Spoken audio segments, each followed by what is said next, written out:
कुछ पकाने की समझ ना आ रही हो तो ज़बरदस्त आमलेट तैयार करेंगे, पोटैटो आमलेट, जिसको बनाना बेहद आसान है। बहुत इजी और झटपट से बनने वाली ये रेसिपी है।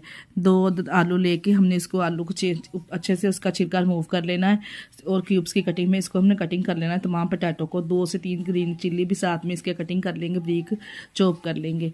और एक पैन में 1 टीस्पून हमने साबुत ज़ीरा ऐड करके इसको रोस्ट कर लेना है। तमाम पोटैटो को 2 से 3 मिनट इसमें फ्राई करने के बाद 2 मीडियम साइज़ के प्याज भी साथ में फ्राई करेंगे। 1 मीडियम साइज़ का इसमें टमाटर ऐड कर दिया है। तमाम चीज़ों को अच्छे से फ्राई करके एक बोल में ट्रांसफर कर लेंगे। 3 अदद अंडे लेके इसमें ग्रीन चिली, 1 टीस्पून तमाम स्पाइसेस घर के ऐड करके, 1 मुट्ठी के बराबर सब्ज़ धनिया ऐड करके जो हमने बैटर तैयार किया है पोटैटो का वो इसमें शामिल कर देंगे। एक पैन लेंगे, इसमें ऑयल ग्रीस करेंगे। इस तरह के पोटैटो और एग की तह लगाएंगे, ऊपर से मोज़रेला चीज़ इसके ऊपर डाल देंगे दोबारा से, फिर इसकी तह लगाएंगे पोटैटो की और ऑमलेट की, ऊपर से गार्निश कर देंगे।